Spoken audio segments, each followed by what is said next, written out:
Olá, diretores, vice-diretores, professores coordenadores, PROATECs, professores de todos os componentes curriculares e principalmente os nossos alunos da nossa rede. É com muita satisfação que eu estou aqui hoje para lançar para vocês um projeto muito rico, um projeto interdisciplinar que terá como temática, nesse primeiro momento, a comemoração da Semana de Arte Moderna, o seu centenário, que teve início no dia 13 de fevereiro e vai até o dia 18. Dentro dessa temática, para que vocês desenvolvam esse projeto aí na sua unidade escolar, nós trabalharemos com os grandes temas lançados para a SEDUC como prioritários, para que toda a rede desenvolvesse em 2022, em 2022. Quais são eles, né? Trabalhamos no planejamento, que é o quê? A gestão da aprendizagem, né? A inclusão e a convivência, o desenvolvimento do currículo em todos os segmentos e modalidades. E também nós temos o que, gente? O que é mais desafiador para nós agora em 2022? O projeto de recuperação, reforço e aprofundamento. Então, nesse projeto que vocês trabalharão aí na escola de vocês, que nós já encaminhamos para vocês todo o formulário, né, com a orientação desse projeto, vocês terão que trabalhar dentro desses componentes curriculares de forma interdisciplinar, envolvendo esses grandes temas. Vocês poderão fazer podcast, radionovela, pequenas peças teatrais.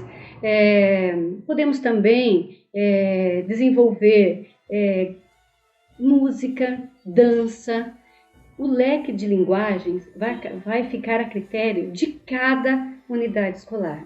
Mas o que a gente quer com isso? Não é nada novo, vocês não vão inventar nada novo. Isso será atrelado diariamente na prática de vocês. Nós não estamos buscando formas diversificadas para que a gente engaje os nossos alunos e desenvolva todo esse processo, né, criativo de nossos alunos e desenvolva plenamente, integralmente os nossos estudantes. Então, toda a equipe engajada nesse projeto trabalharão e junto com os seus pares, escolherão a prática que mais teve impacto na aprendizagem dos alunos, tá? Então, não é um show isolado, não é uma dança isolada, né? Isso é a culminância, é todo o processo que levou ao desenvolvimento da aprendizagem dos nossos alunos, considerando a temática desse primeiro bimestre, que é o centenário, né, em comemoração da Semana de Arte Moderna, que está completando 100 anos, né, a Semana de Arte Moderna, desenvolvido com foco nos 4 temas prioritários que eu já citei inicialmente para vocês e que causou impacto na aprendizagem de nossos alunos. Eu sei que receberemos grandes projetos, grandes destaques que, como todos os anos, a gente tem em nossas escolas. E, ao final deste bimestre, nós faremos uma mostra, tá? Será a nossa culminância aqui na diretoria, na qual cada unidade escolar elegerá aquela prática de maior impacto na aprendizagem de nossos alunos e será exposta aqui na nossa diretoria de ensino. Conto com a participação de todos vocês e até breve.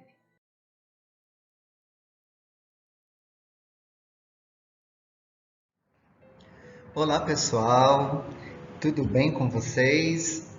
Bem, eu estou aqui para conversar com vocês um pouquinho sobre o contexto histórico da Semana de 22. Esse evento, né, que precisa ser rememorado, precisa ser celebrado, cultivado, faz parte um pouco da nossa história cultural aqui no Brasil. A Semana de Arte Moderna de 22, ela foi um marco histórico influenciado por tantos fatores, tantos acontecimentos, tantos fatos, que vale a pena a gente estar refletindo de forma bastante interdisciplinar para desenvolver projetos bem interessantes, legais, com os nossos alunos aí nas nossas escolas.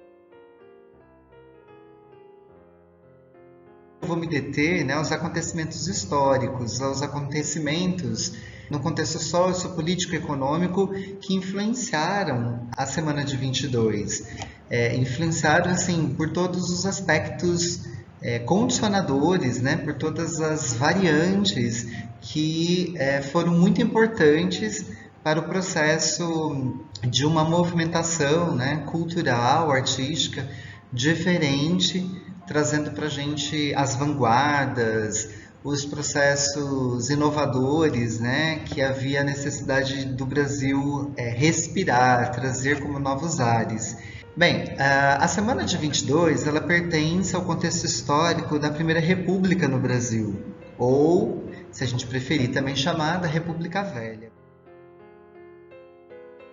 Nós sabemos que a transição, né, republicana do Império para a República no Brasil foi uma transição muito diferente, uma transição que contou com um aspecto pacífico, tranquilo.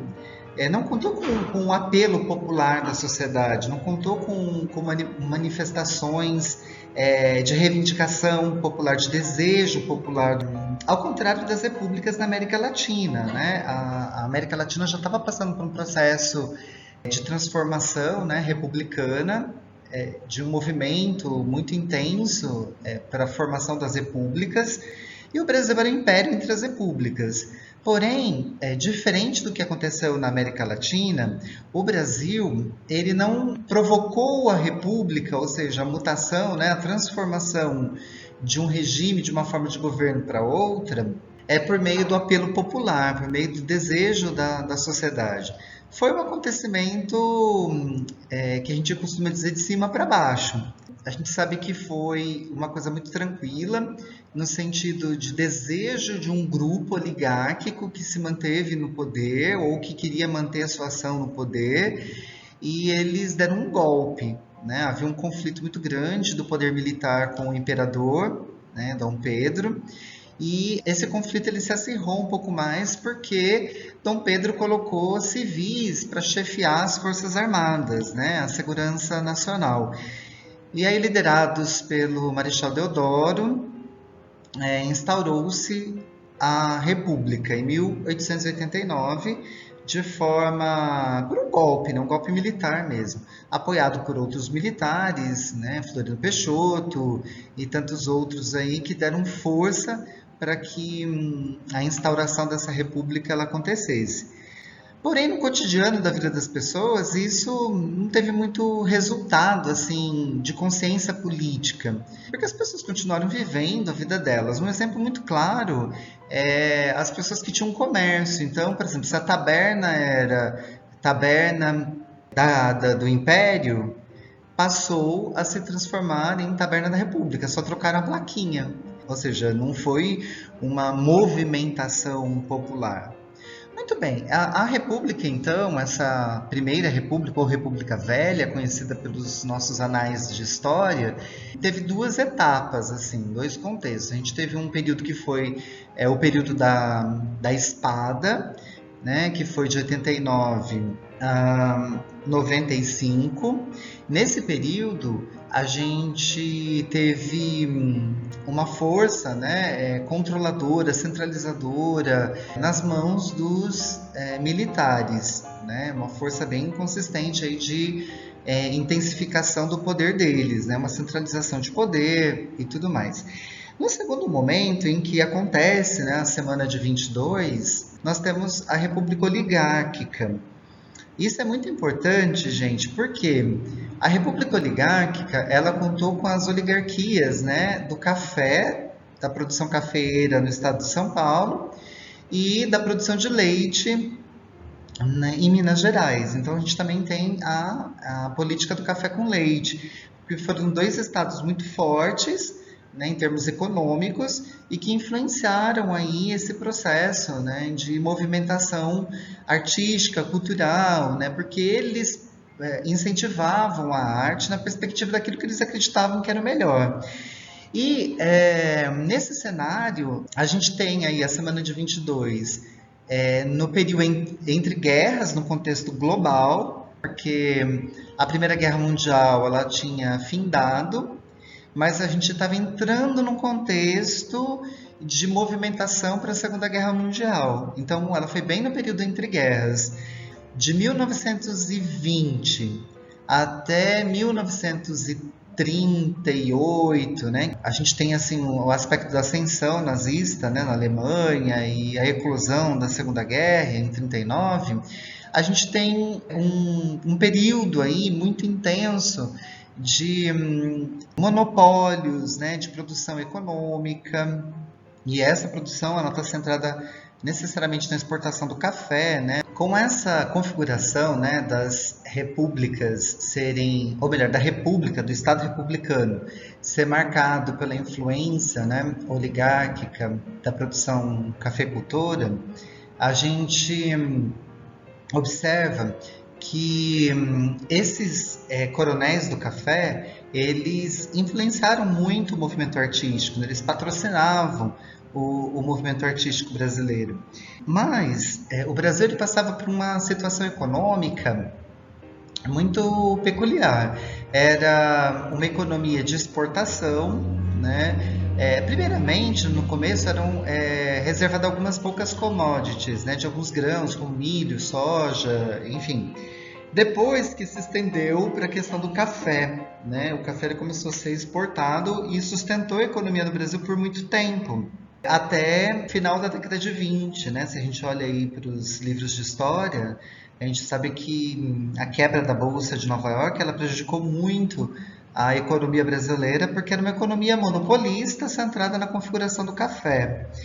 Mas essas referências todas fazem a gente pensar assim: o Brasil vivia uma situação de valorização de algumas características muito peculiares, né, modais mesmo, típicas da época. O coronelismo é uma delas, o mandonismo, o clientelismo também é uma característica bastante forte desse cenário.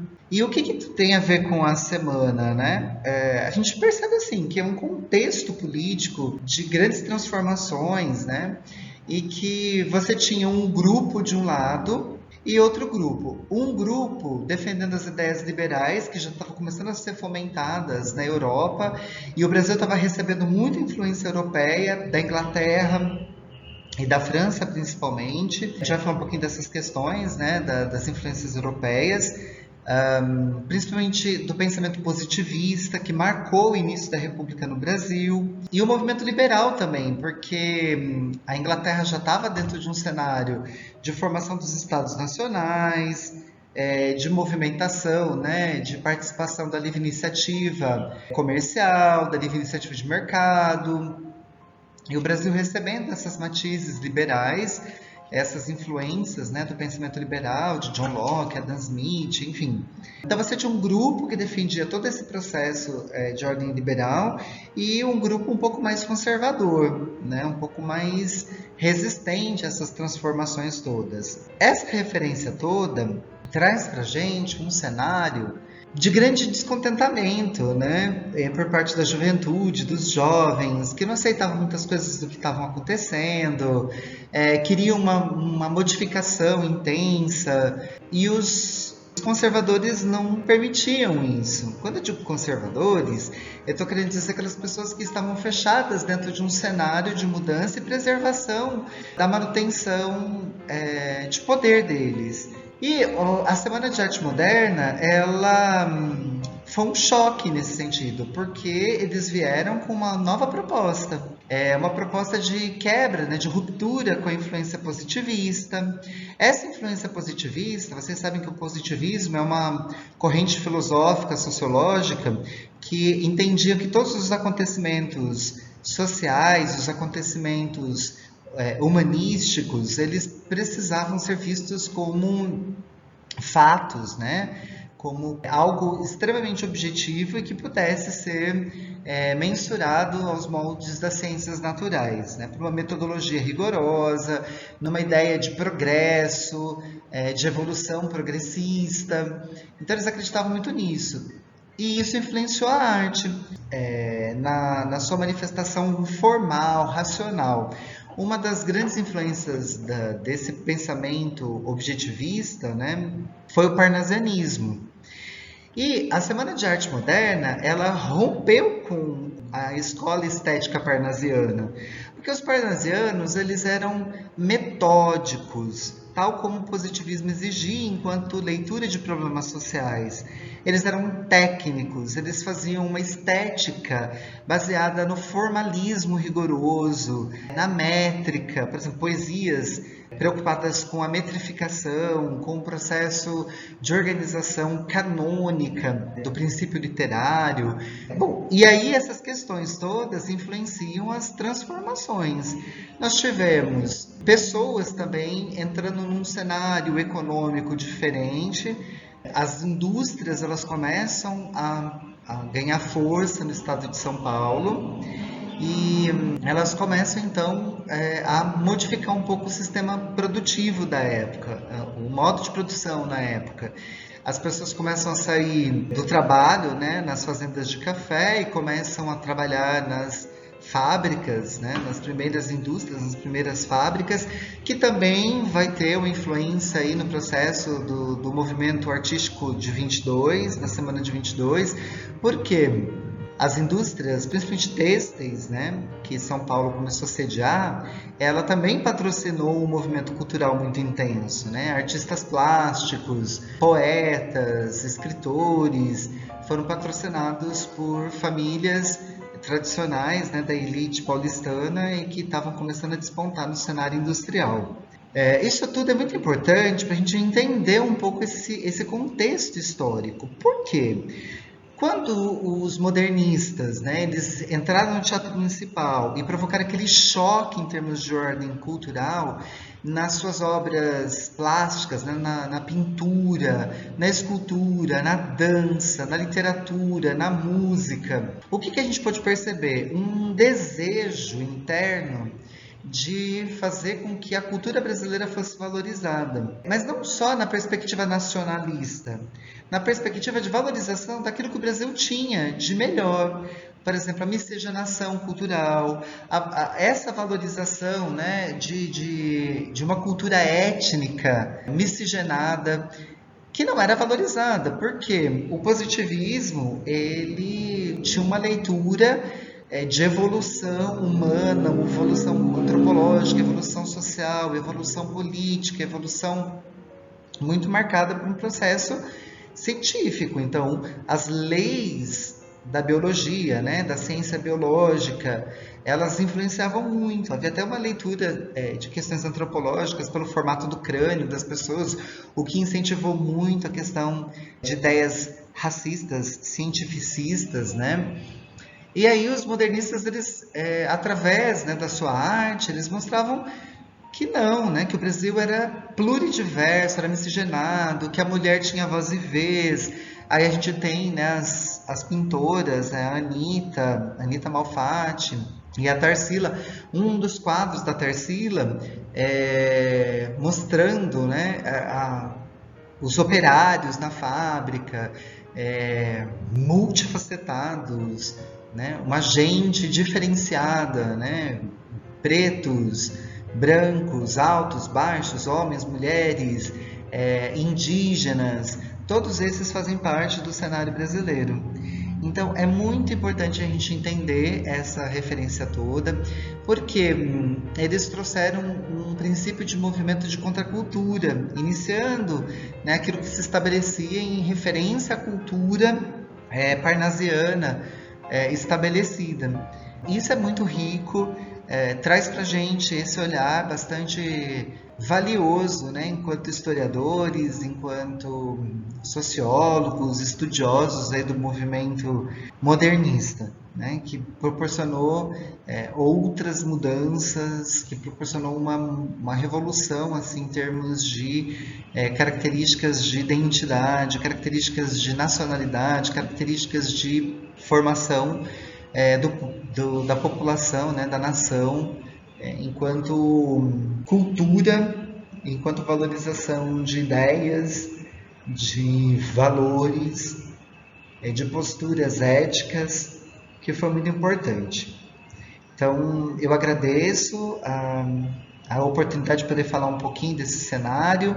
Tem muito mais coisa para ser dita, mas vocês podem explorar aí um trabalho muito rico com os professores de vocês, com os alunos, melhor dizendo, e os professores também na formação, né, interdisciplinar, para que a gente possa fazer com que os alunos entendam que o movimento de 22 ele continua.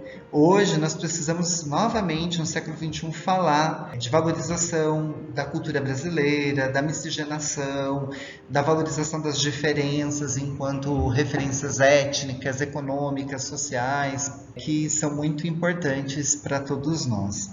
Ok? Obrigado e bom trabalho a todos vocês.